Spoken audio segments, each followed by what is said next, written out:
Washington Agency Media here at Capital One Center for Georgetown, Syracuse. Renewal of a great rivalry that if this was the 1980s, it would not be an 11:30 tip as they waited for me to do this to pump up the music as loud as they can pump up the music. Both teams come in here, I believe, at six. Oh, well, Syracuse is at 6-3. Georgetown is at 5-3. Georgetown's had the week off after the tough loss to TCU. The last second loss on a basket that shouldn't count it, no matter what Jamie Dixon thinks. For Syracuse, they're coming off of a win against. They're coming off a win against Cornell. Good to see you, brother. They're coming off a win against Cornell after they had a loss against UVA, where they were totally dominated down there in Charlottesville. This is one of these games that if you're my age, you remember all of the characters that got this started, from John Thompson II to Jim Boeheim to Pearl Washington. Syracuse Georgetown was appointment.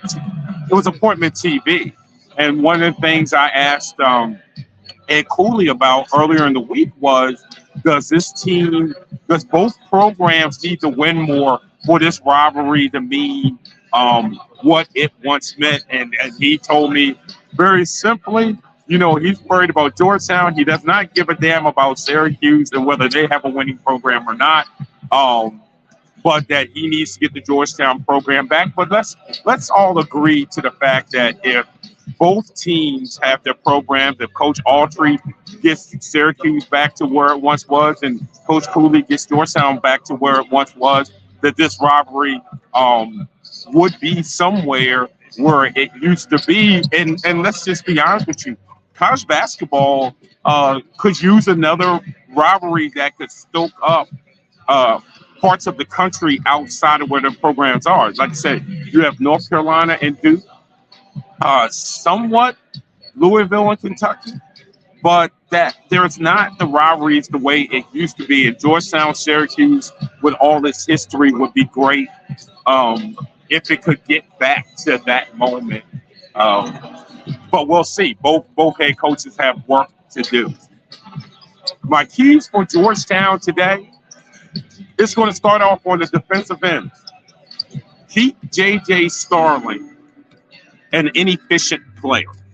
I've spoken about this before. I feel like he's one of the most talented players in the country. He was great at Notre Dame, but I'm going to tell you, I think the Notre Dame stock hurt him in a way of they were so offensively starved that he was allowed to play inefficient basketball because they just needed the points. And on this team, when you have Judah Mintz and some of the talent that Syracuse has, he has to fit in a little bit better and be a lot more efficient than what he has been all season.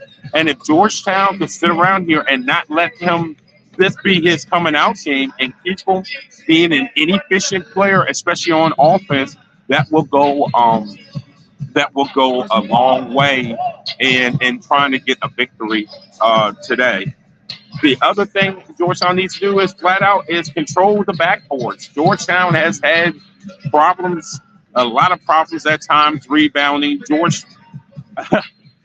Syracuse with Malik Brown. Malik Brown does as far as he comes off the bench. And let me tell you, man, he is an active energizer bunny. He can extend possessions, give multiple possessions in the single possession. Again, something that Georgetown has really struggled with. They struggled with it against TCU.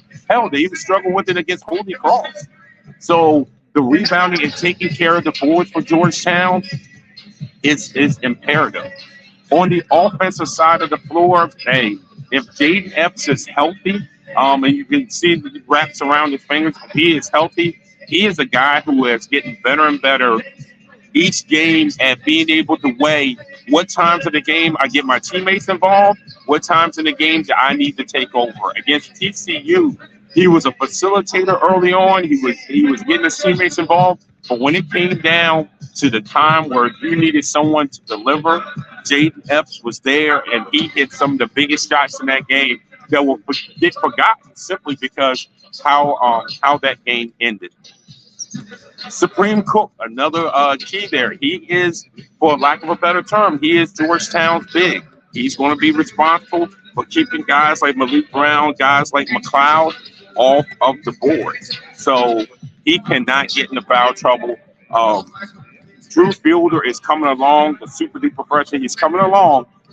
He's not ready to be for 20, 25 minutes in a game like this. And 18, maybe 18 to 20, but 25, 26, not ready. Not to say that he can't pull one out, but he's coming along nicely, just not sure if he is to that point. So that makes Supreme Court being able not only to keep Syracuse off the board, but Supreme Court being able to make moves and make shots around the basket.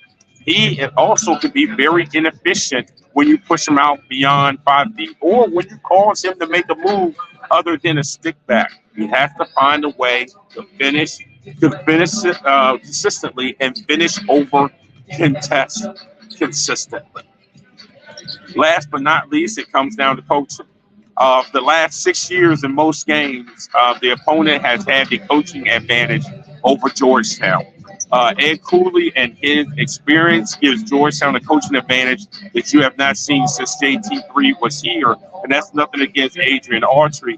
First time head coach for him. Ed Cooley has been in a million of these type of games. And for a team that is so flawed, like Georgetown is flawed, especially offensively, Ed Cooley has been able to maximize probably beyond what a lot of people thought he could with on the offensive end, and he has to show that today. He has to continue to put pressure offensively on Syracuse because what that'll do is that'll get guys out of character. Look, as you know, as my keys, I did not mention two to mints because two to mints for Syracuse is going to be two to mints. For Georgetown to win this game, it's going to have to be containing the others. Make Judah Mintz be on an island of being the only guy that's really performing at a high level for the Cuse today. And those will be the keys for Georgetown victory. I don't usually give predictions. I'm going to give a prediction today. I think the Warriors win this one 77 to 69. Sparks